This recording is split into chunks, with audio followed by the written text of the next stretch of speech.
Voilà, alors bienvenue dans ce petit tutoriel de présentation du logiciel Scrivener. Euh, Lorsque vous lancez Scrivener pour la première fois, après l'avoir téléchargé, vous êtes donc face à cet écran qui va vous proposer un certain nombre de modèles de projets sur lesquels vous pouvez vous baser pour organiser votre travail. Le premier onglet que vous voyez ici sur la gauche vous permet de choisir parmi trois modèles qui ne sont pas en fait des modèles. C'est trois éléments qui vont vous aider à faire vos premiers pas, comme c'est indiqué. Vous avez le tutoriel interactif de Scrivener qui est assez bien fait, que je vous conseille d'utiliser et de parcourir. Vous avez le manuel d'utilisation de Scrivener qui est en fait un fichier PDF lorsque vous le lancez, qui est malheureusement en anglais. Et vous avez des vidéos YouTube qui sont également en anglais. Alors maintenant, si je passe au modèle de projet proprement dit, vous avez les modèles de fiction qui se décomposent en trois. Voilà, vous avez modèle pour une nouvelle, pour un roman avec partie.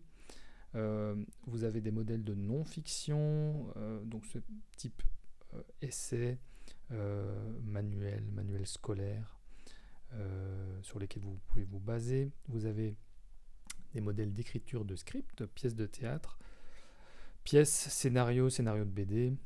Vous avez des modèles pour un poème et vous avez encore des modèles de recettes de cuisine et conférences. Vous pouvez créer également vos propres modèles sur lesquels vous pourrez vous baser et réutiliser donc par la suite si vous le souhaitez.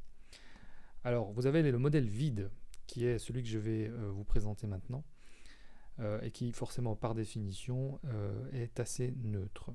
Donc je vais le sélectionner.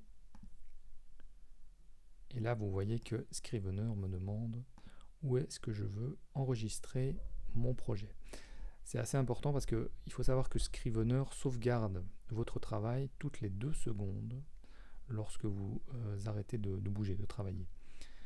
Donc il a besoin d'avoir un nom de fichier évidemment pour sauvegarder votre travail et c'est évidemment tout bénéfice puisque vous n'avez plus à vous soucier de sauvegarder votre travail. Scrivener s'en charge. Ce qui vous évitera, je ne sais pas si ça vous est déjà arrivé, moi ça m'est déjà arrivé, de perdre un certain nombre d'heures de travail parce que j'avais oublié de sauvegarder.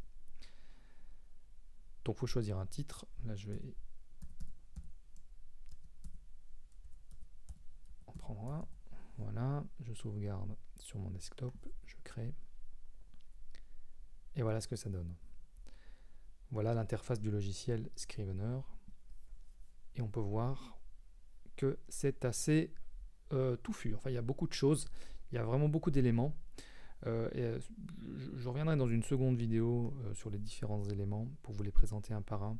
Et vous verrez qu'en fait, on s'habitue assez vite. C'est pas aussi compliqué que ça en a l'air. Et surtout, ça vaut le coup de passer un tout petit peu de temps à se familiariser avec cette interface pour bien l'apprendre, bien la maîtriser.